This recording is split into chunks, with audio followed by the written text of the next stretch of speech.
За сайн байцгаана уу? Та бүхэндээ болсон болоогүй зүйлээс сэдвүүлсэн зүйлсээ ярьж өгье. Хамгийн ихэнд ил салбаны түүх байгаа.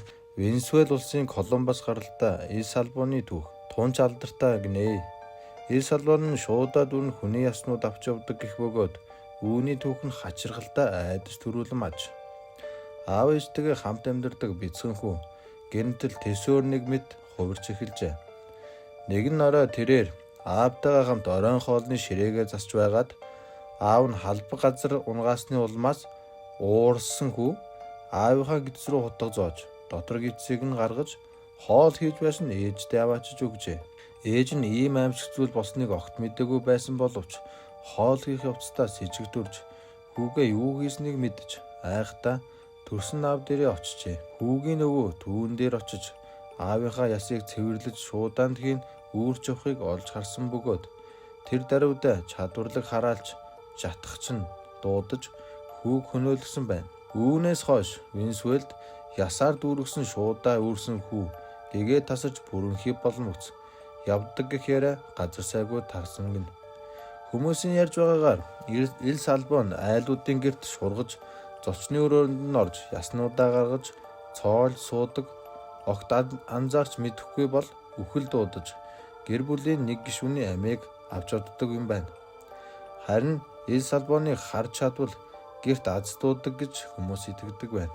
Дараагийн аимшигт явдал бол Японы амиа хорлоход хүргэдэг тийм уран зурагны талаар юм байх нэ. Япон төдийгүй Азид алдартай нэгэн түүхийг та бүхэндээ өгүүлье. Өсвөр насны Япон охин залуухан үзэсгэлэнтэй бүсгүйн зургийг яг өөдөөс ширтэж буй мэтээр зуржээ.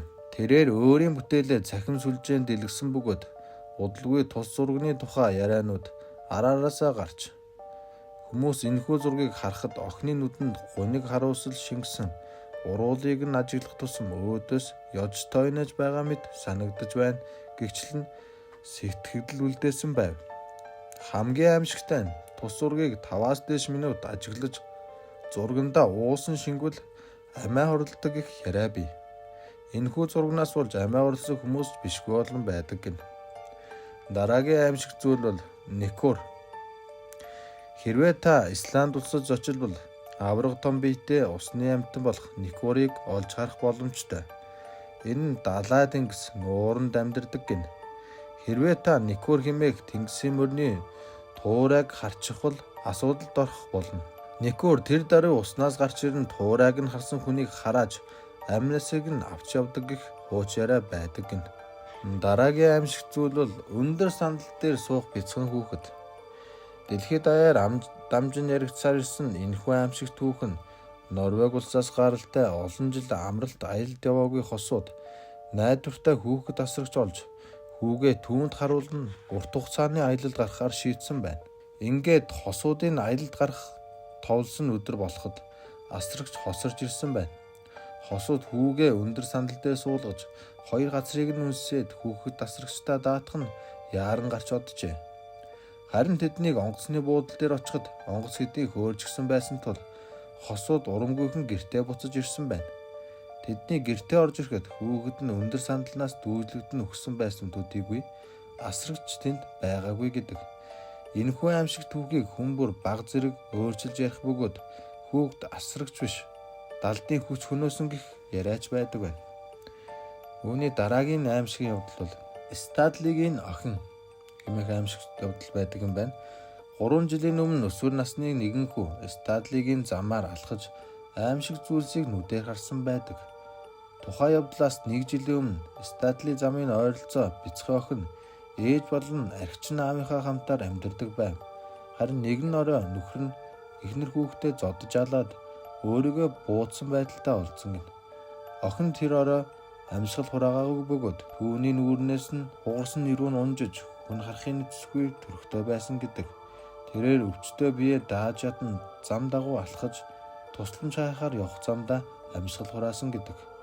Харин тус охины сүнс Стадлигийн замд хорогдож замаар явах хүмүүст үзэгдэж цустанд будагдсан хувцастайгаа тусламж ирэн зогсдог хэмээн нутгийнх нь ярьдаг байна.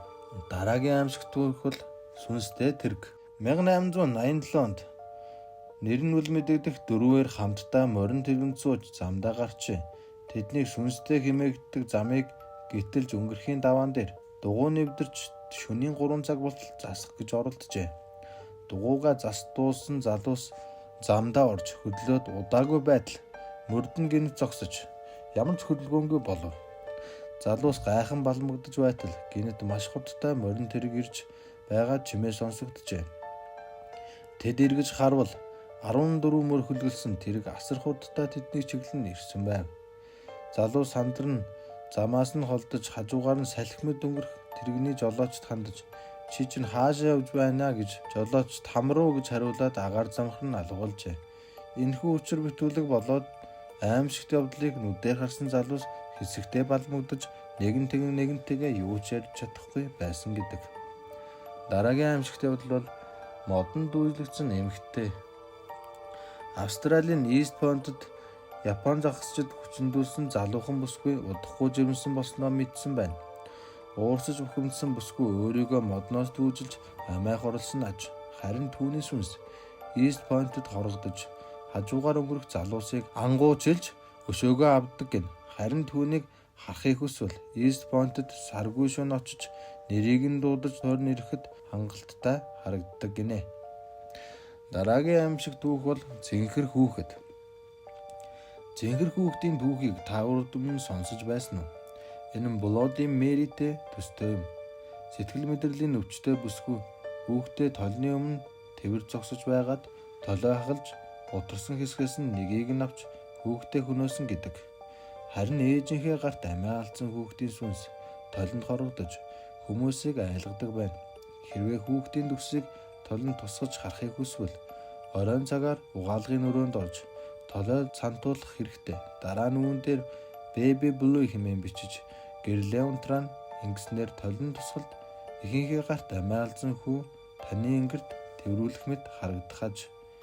Хэрвээ толны тусгал та хүүхдийг доош унгаавал үхэг ял авч амиа алдахыг зөвгөндөг байна.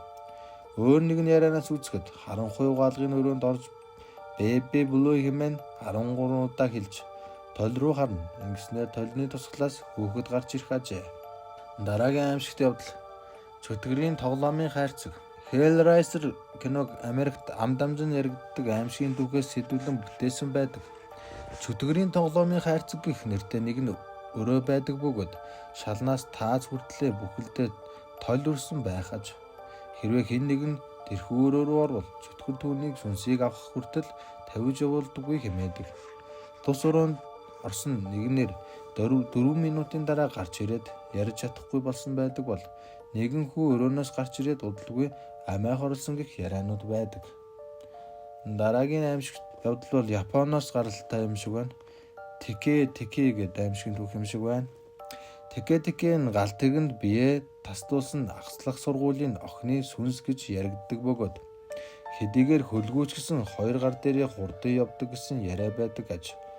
Оройн цагаар ганцаараа явбал тэкэтэй таарлна хэмээн японочууд нэгнээ айлгадаг байна. Түүгээр зогсохгүй түүний тухай хачиргалтай түүхийг сонсон хүн тэкэтэй заавал таарладаг гэж японочууд үздэг.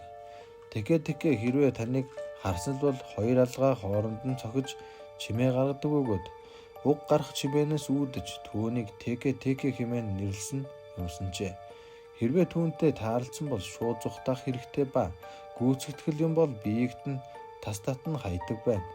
Таарлцсан хүнээсээ миний хөл хаана байна хэмээн асуудаг бөгөөд мэшний төмөр замд байгаа гэж хэлэх ёстой аж. Харин үүний дараа хинээс мэдсэн юм бэ гэж асуух ба Кашима Рейко гэж хариулах хэрэгтэй. Харин буруу хариулвал сайн зүйл болохгүй л авта. Анхаарал тавьсан явдалд баярлалаа.